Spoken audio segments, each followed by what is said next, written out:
Cholesterol, खून का गाढ़ा होना और शरियानों का बंद होना अलग बीमारियां नहीं बल्कि एक ही बुनियादी निजामी खराबी का नतीजा है। कानून मुफरद आज़ा के मुताबिक जब जिस्म में हरारत गरीजी कम हो जाती है तो खून की रवानी सुस्त हो जाती है और चर्बी जमना शुरू होती है। ये अलामात इस वक्त पैदा होती हैं जब जिस्म में सर्दी, खुश्की यानी आसाबी या उजलाती तहरीक गैर फितरी हद तक बढ़ जाती है। जब जिस्म में सर्दी और खुश्की गालिब आती है तो खून में मौजूद चर्बी जमकर आहिस्ता आहिस्ता शरियानों को तंग करना शुरू कर देती है। उसके नतीजे में थकावट, सांस का फूलना, जिस्म पर बोझ और दिल पर दबाव महसूस होता, जिसे अक्सर लोग नजरअंदाज कर देते हैं।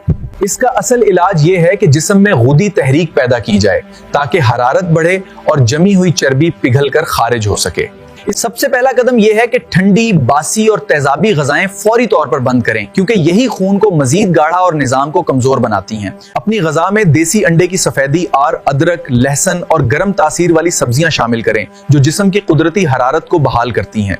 अजवाइन, पुदीना और तेजपात का कहवा रोजाना इस्तेमाल करें। ये जिगर को एक्टिव करता है और शरियानों में जमी हुई चर्बी को तहलील करता है। अब बताएं आपका मसला कोलेस्ट्रॉल है या ब्लड प्रेशर? कमेंट करें और इस तरह की मुफीद मालूमात के लिए फॉलो करें, वीडियो को लाइक और शेयर करें।